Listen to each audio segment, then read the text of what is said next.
World leaders delivered powerful responses to Donald Trump at the NATO summit as Donald Trump scurried off and went on the old Air Force One instead of the Qatari Air Force One. World leaders let the entire world know what they actually feel about Donald Trump. We heard from the Prime Minister of Denmark. We heard from the Prime Minister of Spain. We heard from the President of Finland. We heard from the Prime Minister of Canada.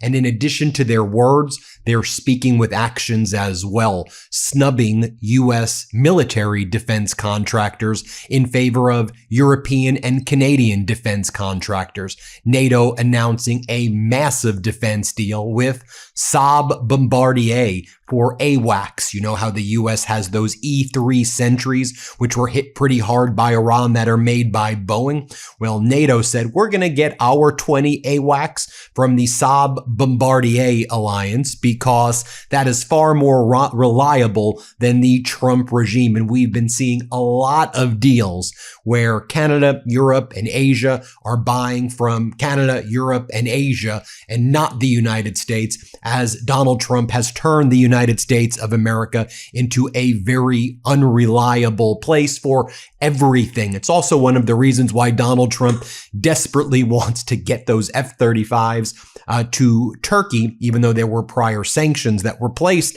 on that because Turkey had previously procured a Russian air defense system. Trump was the one who imposed the sanctions on Turkey, and Trump's like, what idiot would do that? You did during your first term. But the issue is there's not a lot of people who want to buy the F-35s. I know Trump said it's the best ever. It's the best ever.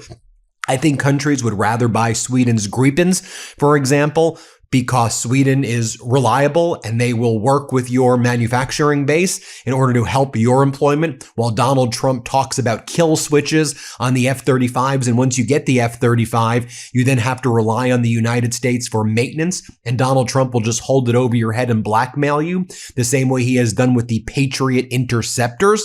And also Trump will recklessly maliciously not abide by contracts with American defense contractors that are entered into with foreign countries. And he will always do clauses that he can say, well, we're not going to give you the weapons. We're going to just divert your money for our own catastrophic and unlawful wars. Let me show you what's going down right now as you have the Prime Minister of Denmark.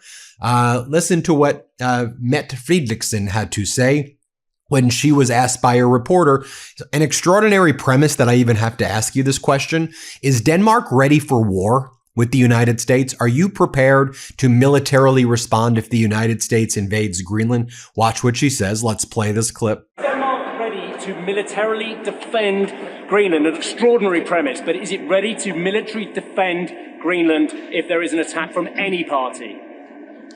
We are ready to defend every inch of NATO, including our own territory. But one of the reasons why we have built NATO many, many years ago is if anything happens to one of us, then everybody should stand up for each other. I mean, Article 5 is our insurance. It goes for the eastern flank right now with the hybrid war coming in from Russia. It goes for US when they were attacked 9/11. And the same goes for Greenland if anything happens in our direction. More from the Prime Minister of Denmark right here. Here's what she has to say. Let's play it. Against any party, whether it's a foe or whether it's an erstwhile friend, you will defend every inch of Greenland. Of course we will defend the Kingdom of Denmark. She goes on to talk about how Greenland is not for sale. Let's play what she has to say. Yeah, I heard the US president yesterday, and I think the US position is unfortunately very clear on this topic. And our position is as clear as it has been all through. Greenland is, of course, not for sale. We hope that all, including all allies, will respect the Greenlandic people right for self-determination. And we are a sovereign state, and we need everybody to respect our territorial integrity and our sovereignty. Then we heard from Prime Minister Carney, who met with Mette Frederiksen. Here's what they had to say. Play this clip. I say for Canadian colleagues, we have no greater friend and tighter ally than Denmark. This is an exhibition of we are both core members of NATO. We both have deep interests in the Arctic, and we're both acting to protect those interests, and by doing so, protecting NATO. So we'll have more of that conversation. Thank you, Mark, and it's really nice to be in a small corner of Canada, even though it's now it's in Turkey. I can only underline what you just said. I mean, we have become even more closer in the recent years. Good allies, strong allies in NATO, strong allies when it comes to Ukraine, protecting our eastern flank in NATO. Then we heard from Finland's President Stubb. Here's what he had to say when he was asked, should allies express their solidarity with Denmark over these new threats? He goes, we do. Play this clip. Should allies express their solidarity with Denmark again over these new threats? We have always expressed our solidarity with Denmark. And then I'll just tell you what Italian Prime Minister Giorgia Meloni had to say, because it's in Italian, and so I'll translate it for you. She said, we said from the beginning that we would not participate in any attacks against Iran, and that has not changed. Let me be very clear. We are not participating in attacks against Iran, and we will not participate in attacks against Iran. Could I be any clearer here? We also heard from the Prime Minister of Spain, Pedro Sanchez. Donald Trump has attacked Spain relentlessly throughout NATO, and he has ordered his Treasury Department to place an embargo on Spanish goods, and he has demanded that NATO kick out Spain. Notably, Spanish Prime Minister Pedro Sanchez said the following: I had the opportunity to have an informal conversation with Trump. We talked about football, about the World Cup in the United States. It was an informal, casual conversation in which there was absolutely no tension whatsoever. On the contrary, there were only kind words and cordiality. The conversation took place after the press conference that was given by Trump. Before I started using Noble, I never really thought about how vulnerable regular luggage is. Most suitcases use zippers, and a simple pen can get into them without you even knowing. When you're trusting your bags with airlines, hotels, and baggage handlers, that's not a great feeling. That's why I've become a big fan of Noble's all-in-one carry-on. The first thing you'll notice is that there's no zipper at all. It uses a latch lock system that closes like a safe. You could actually hear and feel it lock. And beyond the security, it's packed with smart features I use every time I travel. A built-in charging port, a front laptop pocket that makes TSA so much easier, a flip-out cup holder that's surprisingly useful, and smooth 360-degree wheels that make getting through the airport effortless. It even comes with a lifetime warranty, so it is built to last. Noble gives you real travel peace of mind, security, design, and convenience all in one. Head to nobletravel.com for up to 46% off your entire order. That's nobltravel.com for up to 46% off. After you purchase, they will ask where you heard about them. Please support our show and tell them we sent you. Again, that's nobltravel.com for up to 46% off your entire order. Be sure to tell them our show sent you. This is one of the things I always say about Donald Trump and why I think he's such a pathetic loser scumbag. But I'm not trying to be hyperbolic. He's just a loser. Say it to my face. Say it to my face. And Giorgia Meloni said that he doesn't say that to my face. But remember, I did a video where former President Barack Obama on a podcast, he said, look, all of these keyboard warriors today, when you actually see them in front of you, they kind of back down. And Obama's like, I'm a face guy. You want to say it to my face. And Obama goes, I sure as hell will tell you, Donald Trump doesn't say it to my face when he's in my presence. And that's the thing. You're out there attacking a proud nation like Spain and their prime minister and their people. And then you're in front of their prime minister. So if you feel that way, air it out. Air it out. And I don't say this in any, I don't mean, you want to say you're a tough man, then man up, Donald, and go and say it to his face. Man up and say it to his face. It doesn't mean man up. He's pathetic, I mean, remember when Hillary Clinton said, woman up? Remember what Hillary Clinton said? She said, look, you will get run over by these authoritarians. He is weak. And it's not even weakness masquerading as strength. It's weakness masquerading as weirdness. Spanish Prime Minister Pedro Sanchez goes on to say, Spain may be geographically far from Russia and the Eastern Front. We're also far from the Middle East. But we are very close to our allies, and we are close to the values and objectives that inspired the creation of both the European Union and NATO. We are a peaceful nation, a nation committed to peace, but we are also a reliable ally. We fulfill our capability commitments. We fulfill our deployment commitments. We stand by Ukraine, and we fulfill our responsibilities on NATO's eastern flank and in the Mediterranean. We also heard from Swedish Prime Minister Ulf Kristersson in Ankara. Here's what he had to say. Play this clip. And finally, I just want to tell you that Ukraine is actually procuring the new generation of Gripen fighter, the E generation of it. We have signed a deal with 16 fighter jets. At the same time, we donate the same numbers of pre-owned fighter jets. So we'll deliver altogether 32.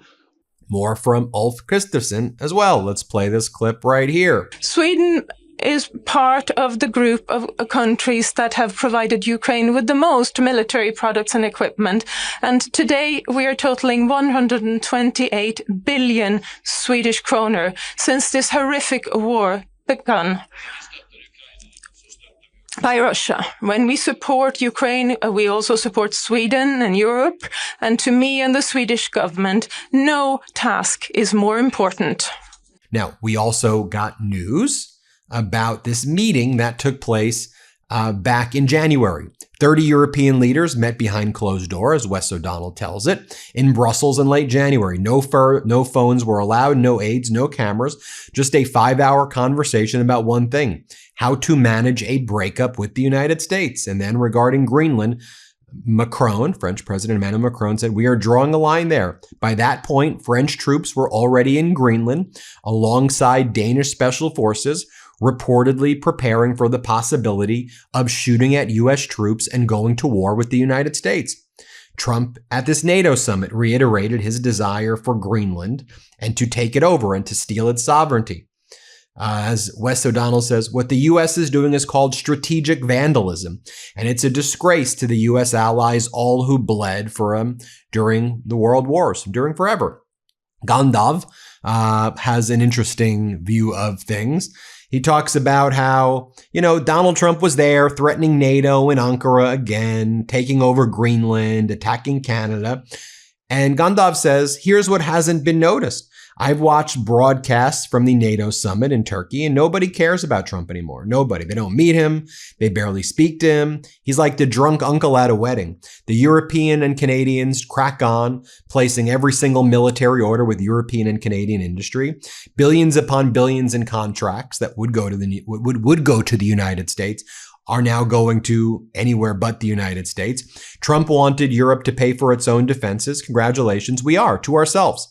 Here's the thing. Nobody's laughing at you anymore. They're doing something far worse. They've stopped listening. The alliance you keep threatening to leave has already left you. Although you have the NATO Secretary General, Mark Rutte, who's out there, and he's like, Donald, you're so good, Donald. Thank you, Donald. Keep saying that you hate NATO, Donald. That's how you make us stronger, Donald. Donald, you make us stronger by saying you hate NATO. And so a reporter from Denmark, this Danish reporter, says the following. Here, play this clip. Rasmus Svaneborg from the Danish news agency. Yes, hi. Danish news agency Ritzau. Mark, you sit next to Donald Trump in moments where he talks about conquering Greenland, talks about lashing out at allies like Spain, starting trade wars, things that it doesn't seem like the old Mark Rutte would approve of. Does this have any effect on your self-respect when you sit next to him like that and say nothing? What I always do is acknowledge when praise is due. And I think we should praise Donald Trump for the fact that NATO is so much stronger. Of course, it has to do with the Russian threat. It has to do with the war in Ukraine. But it very much also has to do with President Trump delivering now what since Eisenhower the United States tried to achieve, equalizing spending between the US and Europe. And it makes Europe stronger. It makes Europe more relevant for the United States as a partner. So that is the transformative character of this summit, of what happened in The Hague, the implementation since The Hague, this summit as a point in time where we take stock. And I think that's extremely important. And when it comes to Greenland, I already explained, we had the meeting in Davos. And I said, I agree with you when it comes to Russia, when it comes to China, gaining access to the high north. But let's do this together. We have NATO for this. Let's work together on this. This is exactly what we are doing. You can see how awkward Donald Trump was as he was standing next to others who are there in NATO. This is Donald Trump attacking Spain. You could hear for yourself what he had to say. Let's play this clip. I didn't speak to Spain. Spain is a wasted cause. We don't want to do any trade business with Spain anymore, by the way. I'd like you to cut it out. Spain is a terrible partner in NATO. They don't participate. They don't pay. I don't want anything to do with Spain. Cut off all trade with Spain, please, including visits. Okay, we don't want anything to do. Watch them come running back. Oh, they'll come running back. They treat this man terribly, and this man's a good man too, great man. They're lucky they have him. But Spain doesn't agree to anything, and you shouldn't carry him. I mean, you sort of automatically carry because you're protecting an area, so they're there. So they probably figure they have to protect us, right? But we don't have to. We don't have to trade with them. I don't want to do any more trade with them. All right? Sure. Take it immediately. Don't even talk to them. They're hopeless. Bad people because, they have everybody else going and paying and working in Spain. In particular, Spain. There are a couple of others, but in particular, Spain. They're open about it. They're hostile about it. And let's see how hostile they remain when they call up and they, please, we want to trade with you, sir. We want to trade with you, sir. They make so much money with us, and we're going to see that they make a lot less. I want no business with them. I'll give you this other tidbit as well that I think is important to note. Saudi Arabia is advancing a plan to sideline Israel. This is a scoop from the Jerusalem Post. Saudi Arabia is advancing a plan to sideline Israel from the India, Middle East, Europe Economic Corridor, known as the Peace Railways Project, by rerouting the corridor through Syria instead of Israel, two sources tell the Jerusalem Post. We'll keep you posted every step of the way. Hit subscribe. Let's get to 7 million subscribers. Thanks for watching. Want to stay plugged in? Become a subscriber to our Substack at MeidasPlus.com. You'll get daily recaps from Ron Filipkowski, ad-free episodes of our podcast, and more exclusive content only available at MeidasPlus.com.